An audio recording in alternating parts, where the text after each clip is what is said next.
Save the Semantics, episode 113. It is May 24th, 2020. My name is Myra. This is the podcast where I ramble on about things that interest me, including myself. I find myself interesting? No. Just shit that has kept me occupied for the time being in this quarantine situation, which people are now starting to feel a little stir crazy. I mean, if they haven't felt stir crazy or a little cabin fever, they definitely are now for sure.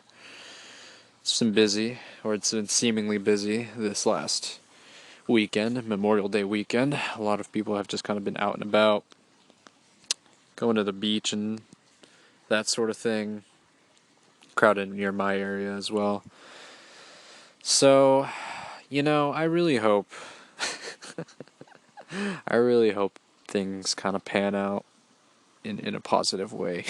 I'm sure everyone else feels the same way, but I really hope it does. Seeing like the footage of people just kind of fucking hanging around in pools and that sort of thing is just like man. And then you just you think about it and you're like, is this shit's just gonna delay it even longer, which is really unfortunate. But besides that, I've had a relatively decent week. Just finished up a paper that I had due last night, or tonight actually. And now I'm just kind of, abiding my time. A couple more weeks, then it's all done. Kind of been preparing for a virtual commencement, which will be kind of interesting. I had to submit a slide for the slideshow presentation that they're going to put on during our commencement, the virtual commencement. And yeah, I think one good thing out of this, and I might have mentioned it before, is just like, at least I don't have to pay for the cap and gown and that sort of thing, I mean, of course, I wouldn't have minded paying for it anyway, but that's one positive. Save a little money.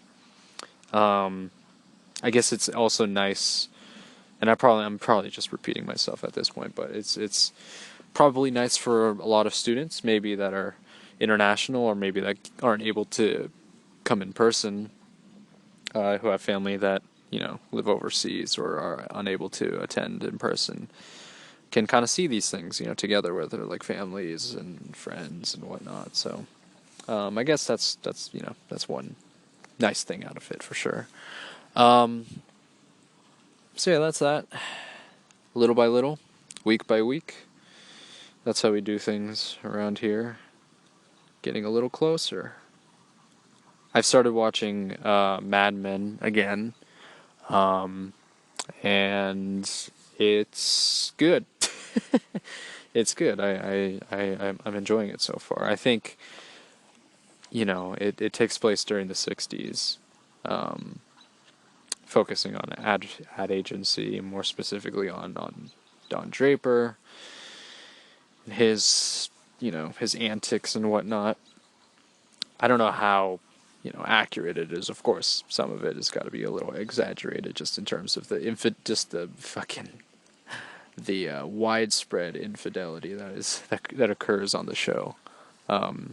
It's like funny in a dark kind of way, but I feel like it paints this kind of picture, both like in a sense like it's sort of like showing the perspective of people that are incredibly privileged, white upper class corporate businessmen, right? So you kind of see things through their lens and how they kind of live this like luxurious life. Whenever they try to build up a relationship with like a client or whatever, it's like taking them out to dinner and that sort of thing. That's just sort of the nature of things. That's the way things are. And then you have the perspective of, you know, their female counterparts, the white middle to upper class, you know, white women in that culture of the 60s, you know.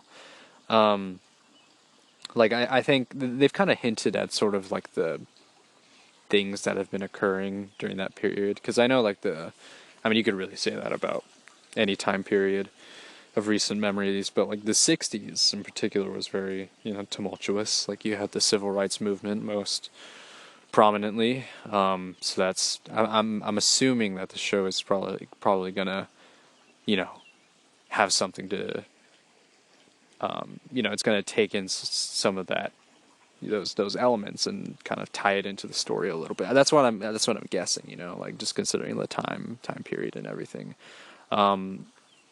The you know the black people in the show, the ones that are shown, you know, are, you know, essentially lower class citizens. They work. There's one that works as an elevator like handyman. There's you have they showed them very briefly, but there were a couple of women, black women that were playing as like ushers in like a restaurant or something like that. I'm not exactly sure what their job was. But they're shown in a very like, you know, limited light, like very minimally.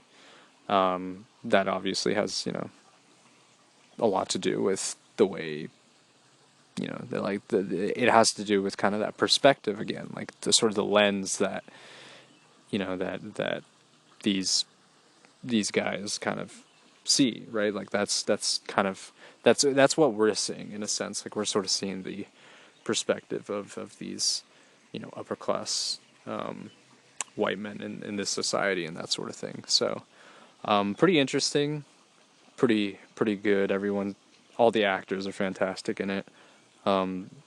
They, you know, they play their roles really well. And I've heard, you know, I've heard a lot of good things about it. I just never got around to watching it. I think yeah, I don't know. I think I just wasn't really that invested or wanting to watch like a, you know, very dialogue heavy like drama or something like that. Maybe like in high school, I don't think I would have really enjoyed this show. But I don't know. Now I feel like just kind of learning about, you know, all these different things through university and that sort of thing. You kind of gain a little bit of perspective on how things were. And also, it's like kind of, you know, this might be kind of sound like snobbish in a way, but it's like it's fun to kind of analyze like these shows and that sort of things, especially like really well made shows, like sort of how certain characters are framed and sort of the actions that they take and that sort of thing. I think in this show in particular, the tones are, at least right now. I'm only through the first season right now. I'm about like 10 episodes in, but you know, it's very much like it's very much the dynamic between like man and woman. At least for this season, that's what it, you know, feels like. Sort of the role of women in the household and women in like the corporate field, how they're, you know, essentially kind of put aside as you know, put aside for lesser work, like secretary and that sort of thing. So that's kind of sort of been the main thrust of the story so far, which is interesting. And they make it, you know, pretty obvious. But I think, you know, it's there's 7 seasons of the show, so I'm really you know, I haven't done anything, I haven't looked up anything of what's going to come up next. So I think I'm actually looking forward to sort of like seeing how the story develops over the course of 7 seasons. I sometimes like I make a really bad mistake of like spoiling things for myself just because like I'm curious about certain things, you know. Like recently, Ozark. Like I was looking up. I don't know. I think I was looking up like the cast or something. So I typed in like Ozark cast, and like the first headline was like a big ass spoiler about what happens at like the end of season 3. I'm like, yo, what the, you know? It's like, why they gotta do it like that, you know? Like, there's just no, you can't, you type in Ozark, and then it's like the first article that pops up. You scroll down just a little bit, and it's right in your face. I'm like, well, shit. There's no way I could have avoided that, you know. So I'm just trying my best not to spoil myself, you know. Not to look up anything about, you know, interviews or anything like that. Even though I am kind of curious to see what like the actors thought, you know, portraying these characters and that sort of thing. I'll probably just wait until the end. It might take a while, though. I take a long time with certain shows. This one's probably going to take a while. I think, I guess, like, there's not really a whole lot of shows that I've really watched that have had, like, a ton of seasons, you know? I guess you could count The Office, but I still haven't technically finished it. There's Parks and Rec and that sort of thing. There's Dexter, but, you know, Dexter's not. Tapers off at the end, as you may know. But yeah, I think it's been a while since I've invested in like a long running TV show like this, so this could be interesting. Hopefully I can, you know, stick through with it and finish it off. Sometimes I just kind of stop. It's because I lose interest in that sort of thing. So I've been watching that. I've been listening to a decent amount of music. My YouTube recommendations are coming through once again. Some pretty, very interesting. I don't know if there's really necessarily anything that I can really recommend. I've been listening to Opeth. They had like a new album either last year or a couple years ago, so I listened to that. I thought that was great. Every single album they've put out has just been mwah. It's quality. It's so good. Like I've listened to sort of that type of, you know, sort of dark and melodic rock or metal before, you know.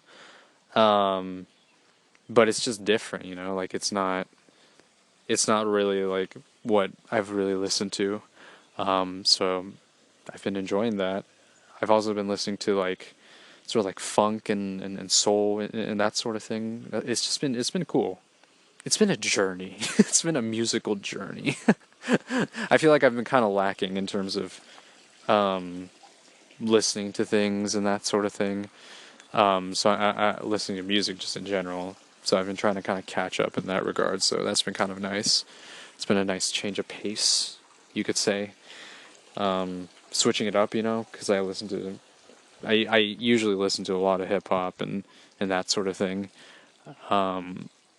And I think, you know, I've probably talked about sort of how I usually would listen to music if I was like, you know, out and about, download a music or download an album ahead of time and then listen to it like on the car ride to school or to work or whatever. But now it's not really the case. Now it's sort of like, you know, I actually kind of sit down and sort of actually kind of pay attention to it, you know, so it's much more of a listening, you know, like when you pay attention to the music, like you catch on to certain things that you wouldn't have if you weren't really, if you're just kind of sitting idly, you know.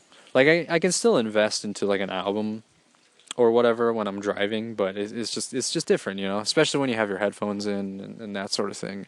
So that's been nice. I recently purchased a new Switch game, Tales of Vesperia or Vesteria. Is it Vesteria? I think it's Vesteria, which is part of the Tales series, produced by Namco Bandai. And I've played Tales of the Abyss on my 3DS, and I enjoyed it. I had a lot of fun with it. I thought that I think the most like the most the most engaging part of that game was just sort of the character arc of the main character. I forgot his name. I think it was like Ash or something like that. But just sort of seeing his growth, like, is very much, he starts off as just the worst whiny piece of shit character, you know, and you're like, why the fuck would I cheer for this guy, you know?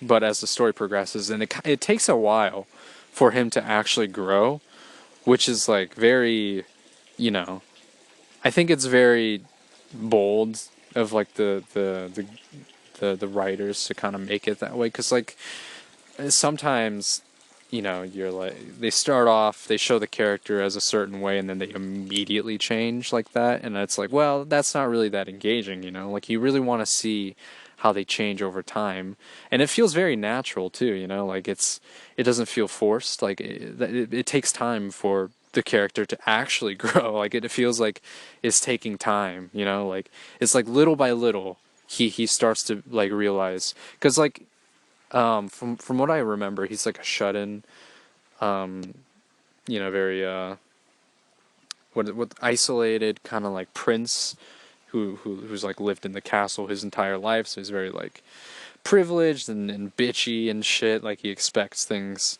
to go his way. Like he always has like servants and that sort of thing. You know, and then like an incident happens, and then he, you know, so he goes on like an adventure essentially, and then he kind of discovers himself and becomes a very interesting character as the story progresses, you know. So I thought it was really well done. So I've been, you know, I was kind of like, you know, I want to get something new. I've kind of put aside Fire Emblem for now, just because like I feel like I don't know if I could really engage starting like a new story again. And I don't know, maybe I'll probably play it later, you know. So, you know, might as well pick up another game, try it out. I like the Tales of the Abyss, so might as well give this one a shot. And so far it's pretty interesting. I think the part that I have like issue with, and I think it kind of ties back with the issues that I had with the game that I played before, is like some of like I think the battle system is a little weird. Like it's action RPG. So think like Kingdom Hearts, I guess. I've never played Kingdom Hearts, but just guessing from like the battle gameplay, it's kind of similar. And like it kind of takes a little while for you to kind of understand the controls and that sort of thing, but what keeps me kind of engaged is like the story and that sort of thing, just kind of getting an understanding of like the world. And I haven't really played. Actually, that's not really true. I played Dragon Quest a little while back, but I've been just kind of wanting to get back into playing a JRPG. So this is what I decided to pick up, and we'll see how it goes. I've heard it's, you know, has good reviews and that sort of thing. And it was only $20 in the App Store or the eShop store, so it's like, might as well, right? It's like 60% off or something crazy like that. So yeah, I'm playing through that, and not much else. I haven't really been able to go out. I haven't really wanted to go out just because it's fucking crowded out, you know. And it's gonna be crowded tomorrow too because it's Memorial Day. So that's gonna be fun. Looking forward to that. But you know, it is what it is. I think people are just kind of. I know how people feel. Like I get it. Like it's frustrating being stuck inside and whatnot. And you know, it's for a lot of people. It's a very vulnerable time for them. You know, and I understand that. But for people that, you know, that are able to get by, and that are able to kind of, you know, I guess ride the wave in a sense. Like I just wish they could be a little more selfless, you know, like just put aside your, you know, I get it, you want to go to the beach and shit, you want to have fun. Everyone wants to have, you know, happiness, but that shit, you know, like people just don't get that it's temporary, you know? Like people like it's the same I'm struggling to fucking find the words, but this whole situation, you know, if we kind of play it safe and we are cautious in the steps that we take, this is going to be a temporary thing. Just like the fucking beach party you have is a temporary thing. You can do that in the future. Like you can if you're young, like I am. If you're like in your 20s and you're wanting to go out and do all that shit. Yeah, I want to do that too, you know. I want to go out. I want to go out and like eat food. That's like the big thing, but just it's temporary, you know. Like everything is just kind of it's just like a moment, you know. Like this whole thing, it's a really shitty moment, but it's gonna pass over eventually, you know. So I just, for all those people that are wanting to do all that, I just hope they're not gonna listen. They're not. I know that, but that's sort of my that's my perspective to them, and they're not gonna listen or care. But I don't know. People are just too caught up on this idea of how this is like infringing on their freedom and liberty, a very like American kind of way of thinking. And it's just like it's, you know, you could argue that about literally just all the other shit that's just kind of been put in place for us. You know, you could argue that about how, I don't know, like the NSA is spying on us, right? Like that was kind of like a big thing, right? But you know, that was in the past. That was a while back now, so people don't care. But I feel like that's an even bigger issue that, you know, it's like that's infringing on sort of our rights, privacy, and that sort of thing, right? So I don't know. People just want to take issue when it's just like it directs them, you know, like, you know, when it affects them directly. But I don't know. Like it's just kind of, it's shitty. I saw like, I forgot who it was. It doesn't matter, but someone posted something about like, oh my god. Even just thinking about it is it was so ridiculous. Like, someone was like comparing it, you know, comparing Shelter in Place. They didn't like explicitly say it, but obviously they were implying it. They were saying like how, you know, the law during Nazi Germany, like in the case of like Anne Frank, she was not following the law by hiding herself in her house, right? And then they were just that post was trying to tie back to how, I don't even know, it was just so fucking dumb. You know, like they were trying to say how like Anne Frank, they were trying to connect Anne Frank to our situation, which is probably the most absurd thing, you know? Like it's just so stupid. Some people are just so fucking dumb, you know? I'm dumb too. Like I'm really stupid sometimes. Like I make like really dumb mistakes. But just people that just get caught up, just like, you know, that just kind of follow the thing that, you know, they can kind of hold on to an idea where they can sort of like something that makes them feel safer. Like it's just so like some people like kind of look at like 5G as like the cause of this. Some people try to like make ridiculous comparisons to how they're like Anne Frank, which is so fucking dumb, just even continuing to think about it. You know, they're just trying to tie things back to ideas to make them feel safe, right? Like that's sort of the idea behind like conspiracy theories. Like that's, and some, you know, sometimes there are really compelling conspiracy theories, but you know, like the 5G one is not compelling. That's an example of that. So yeah, but I try not to get too caught up in the frenzy. I know Twitter is fucking crazy. Like I've had to like kind of limit my my like explore preferences, just because like the things that they recommend, like the hashtags and whatnot, are just insane. Like, and then there's always someone being canceled on Twitter, like hashtag, you know, celebrity is over party, right? Like it's just so stupid. Like I don't know. But again, I try not to get too caught up in that. Just kind of stay within my own sphere. Obviously stay updated on the important issues, but not trying to lose my mind is what I'm trying to say. And that's gonna do it for today. This has been Save the Semantics, signing off.